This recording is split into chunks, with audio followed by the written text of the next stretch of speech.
welcome to Nasdaq Trade Talks. I'm Jill Malandrino, Global Markets Reporter at Nasdaq.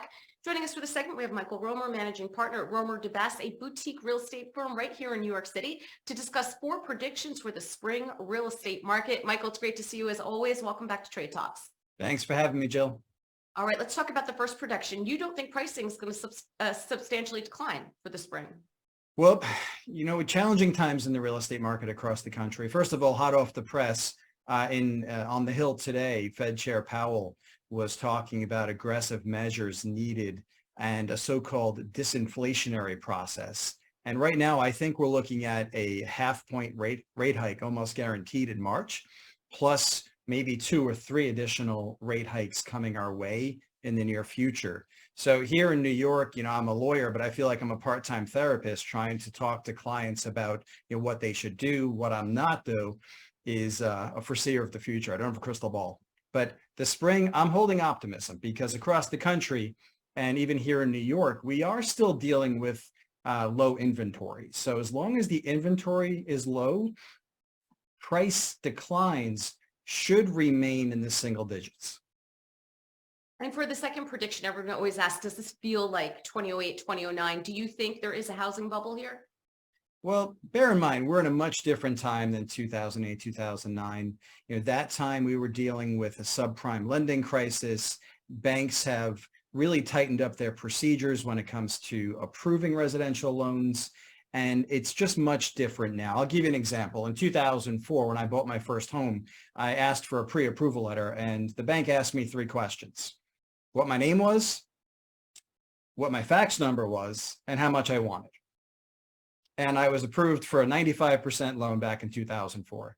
Thankfully, we are in a much different place and banks have tightened up their standards. So with respect to a bubble, banks are in a much better situation on the residential front. On the commercial front, I'm seeing more worry and concern because you have building owners here in metro areas that are sitting on loans. And when we're dealing with office lease issues, business issues, big picture economic problems, that I think is the real bubble. And what about the first-time home buyers? Will they get any relief here? First-time home buyers, what we're looking at here in New York and across the country is truly a housing affordability crisis. So the first-time home buyers that are having a hard time qualifying for a loan, as interest rates increase, it's only going to get harder because banks work with debt to income ratios. And the more expensive it is to actually borrow money from a bank, the harder it is for that first-time home buyer.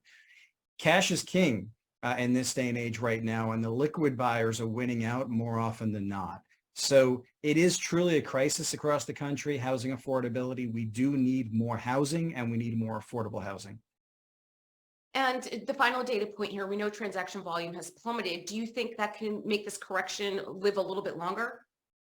Well, bear in mind, we went through a record last few years, and Q4 2022, we really did see a major drop in transactions, almost 40%, at least here in the NYC metro area. But I know we're seeing this across the country as well. So now there is a market normalization, but what we're missing and what this market really craves is interest rate stability.